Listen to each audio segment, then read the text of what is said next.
This is a 24 by 36 inch linen canvas, and I stretch my own canvas, and this is a nice fine weaved linen, and I like that better than a coarser weave on the linen because I can get more detail in the painting a little easier than if the texture of the canvas is rough. I'm using oil paints today on this particular painting, and I toned the canvas with a combination of burnt sienna and burnt umber just to get rid of that white, so I don't have to deal with the white to start with on this painting. Now a little bit about this subject. This is a commissioned work for a collector up in Indiana, and this photograph was taken in 1918, and it's of a Huckster Wagon. And they used to take this from town to town or from neighborhood to neighborhood to barter or sell things like flour, sugar, pins, needles, threads, soap, dry goods, pots and pans, and that sort of thing. I'm using some color on this just to bring it into a little more life without exaggerating the color a whole lot, so it still looks like a vintage painting. Now, the man in this photograph, his name was Henry Lorenz, and he lived in a town called Plezna, P-L-E-Z-N-A. I was told that he would be wearing black clothes, and his horses were named Dolly and Charlie. So that's about all I know about this Huckster Wagon. And the word huckster seems to have a negative connotation today, but back in the earlier days, that was not the case. So that's why I'm painting this Huckster Wagon, and I think I'm going to enjoy working on this piece. Everything has been sketched in quite accurately with a pencil on the canvas, and really I'm not painting any large areas to start with. I'm really starting with the detail because most of this painting is about the detail. Here I'm adding some background. Now those are larger shapes, but what I was trying to accomplish here in the very first part of this painting was get some sense of value between my lights and my darks. And having that burnt sienna wash on the entire canvas does help quite a bit because it gives me that middle tone, so I'm not looking at stark white or really dark colors. So everything I put on here over that burnt sienna wash, it can either be darker or lighter. So it just gives me a sense of where these values should be. Now here I am blocking in some of the large areas. And another consideration I tried to do on this painting was to get some of the very lights established early on and some of the very darks. And then I can play with all those other values in between. Now I'm working on the man here, Henry, and he had to be done quite accurately. Well, the whole thing had to be done quite accurately, but I'm working from this photograph. So I spent quite a bit of time working on his face and his character. I'm working in layers as I build this painting up. So I'm starting out with fairly thin paints, and I'm using liquid to help dry the paint quicker so I can continue working on it the next day. And as far as anything else, I'm just using my mineral spirits for a solvent. Here I'm working on the face, starting with the darks, and then I'll put in some of the highlights around that. Now I don't finish any one thing here totally. I'll work on this for a while, then I'll jump to another area. Now I use my ruler a whole lot because there's a lot of straight lines on this painting. And I hold the ruler up and then use my fingers to slide alongside the ruler. And that really helps me to get a lot of straight lines. And right there, what I'm doing is I'm holding the edge of my yardstick at the edge of the painting, and I slide the yardstick down parallel to the paint that I'm applying on the right side. So that's how I make all those vertical lines. I suppose a painting like this could be rather overwhelming in a way, but I just look at this painting one small piece at a time and just keep my eye looking at it, giving myself an overall look. But then I just, attack small piece here, small piece there, keep jumping around on the painting. For me, that's very important. I don't want to finish one area of the painting completely. I want to finish the painting all at once. Because if I were to work, say, for instance, on the horse or the wagon or whatever, and get to the point where I think it's totally finished, well, when I add something else next to it, it may change my feelings and thoughts about what should be done to, say, the horses. So if the horses are maybe too dark and I finish them and then put that light sky around them, I may have to go back and lighten some of the areas of the horse. So that's why I don't finish any one area all at once before I work to another area. Because I just want to get the feeling that the overall look of this painting is finished all at the same time, if that makes any sense. Good part of this painting has to be quite detailed, and other parts can be rather loose. Now, these areas of the detail, this just takes some time and a little bit of patience. But this is really a fun part of doing a painting like this. I enjoy doing the detail. Here I am trying to get those values right. Now, he's wearing this black suit, but I can't just paint it pure black because there's light on it and so on. So it has to be sort of gray and then some really, really dark areas.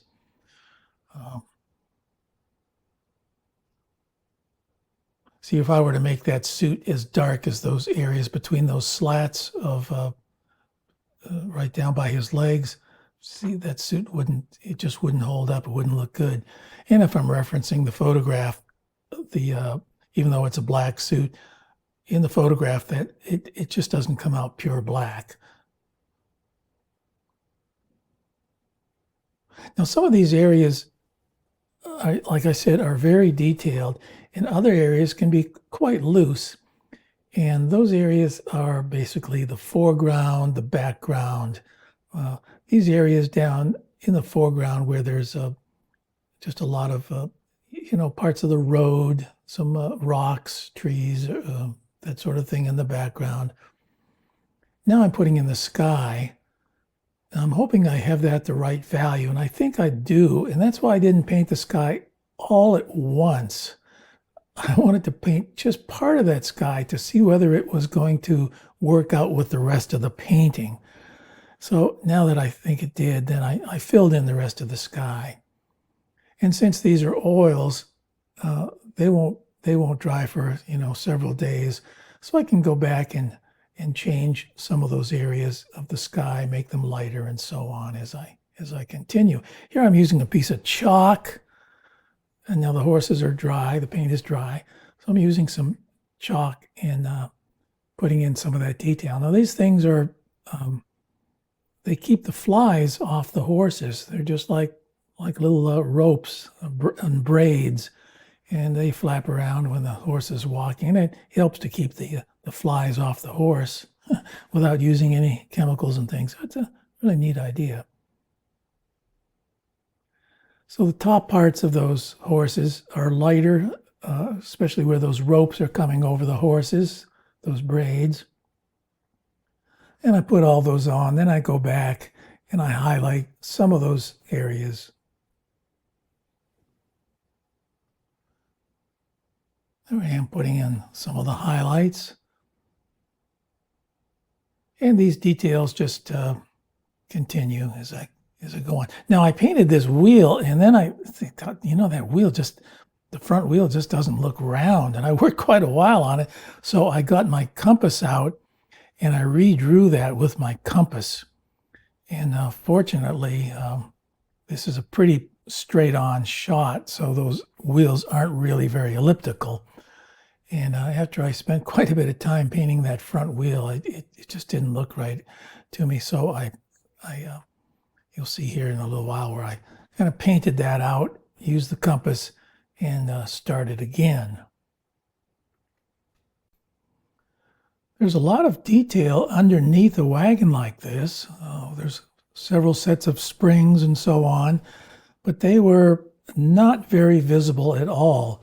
So in order to try and keep a realistic feel to this, I did not bring out any detail that I knew was there. I just sort of kept it in a dark area, and a lot of that down there was more or less a silhouette. This was sort of a fun part of the painting. And I even noticed on the photograph that his name was on one of those boxes on top, so I put that in there. It wasn't very noticeable on the photograph at all, but it was just very faint, but I put his name back up on that box. Here I am using that ruler again to get those straight lines. There was no name on this box up here that I'm painting right now, but the collector wanted the name Plesna. That's the city that he operated in. So I put a little label up there on that box that says Plesna, Indiana. You can see I do have some detail under the wagon there, but it's very subtle. I had to keep that subtle. If I tried to make that more detail than I could actually see in the photograph, it would start to jump out, I think, and just look false. I am working on this wheel down here again. I've shortened this time-lapse video somewhat, and I know I do often get a comment that says, well, we wanted to see you do the whole thing, but I doubt if anybody'd want to sit here for days on end while I paint something like this, because this does take quite a long time. So I think maybe just a few comments along the way in this time lapse will hopefully show you, what it takes to do a detailed painting like this. I love that little rail up top there, and it was lighter on top, of course, and darker underneath because of the shadow. At this point, I'm pretty much finished with the painting as far as all those large areas go. So from here on out, it was just refinement, just continuously adding a little more detail here and there. And I'm using a piece of chalk, sketching out Henry's name, and then using a small brush here. I used to be a sign painter, so lettering like this comes very easy to me. Now I let that dry for a while because there was a shadow on that, so I waited till the next day to put that shadow. Here I am working on that front wheel again, which this gave me some problems, this front wheel. And here I am putting in those spokes again, because as I painted this, I lost all my drawing, so I had to redraw some of that. Things like wheels are always tough to get right because there's just so much to them. Here I am putting on some accents and highlights into the wheel. And I'm working on the back wheel here. And then that very back wheel, which is in the deep shadow. All right, now this was dry for a day, so I put the white shadow on that lettering. And that chalk that was around the edges, I just could wipe that off with my finger. I did add a bit more color to some of those boxes and packages inside his wagon.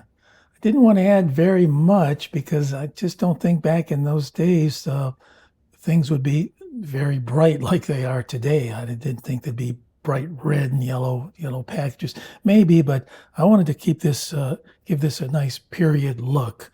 And if I'd used some really bright colors back there, bright yellow or red, it would have jumped out way too much. So I had to keep some harmony within this painting.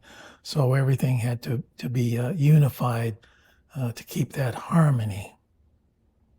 Just more detail here, adding some accents and highlights on the tops of those horses where the sun was sort of hitting them on the top. This is just all real small, refined detail. Little bits of pieces of wood, maybe some scarring on the carriage itself, some highlights on the pots and pans.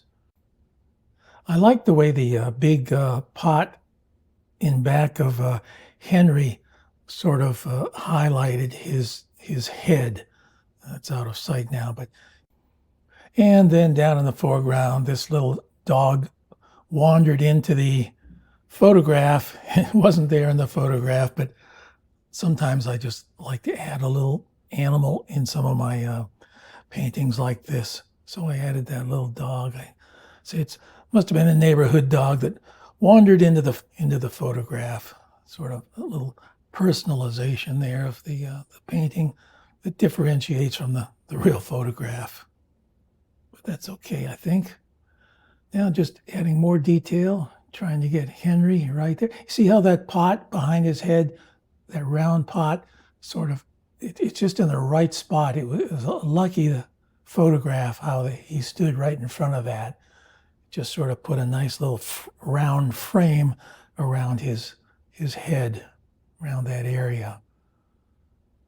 I did want to get him quite accurate. Still jumping around from, area to area, still working on some of the background and the foreground there. This wasn't in the photograph either, but to give it some scale, I added some fence posts back there in the background. A little more detail to the dog. Now, this may seem strange, but one of the most trying and difficult parts of this painting was the sky. It's always difficult to paint a convincing sky. Now, I didn't want this sky to jump out very much, but I didn't want it to be totally flat either. So very carefully, I made some parts of that sky warmer, some parts a little bit cooler, and I put a little rim lighting on the edge of those clouds, and it gave just enough, I think, to finish this painting. So that's it. Hope you enjoyed it. Thanks for watching. Bye-bye.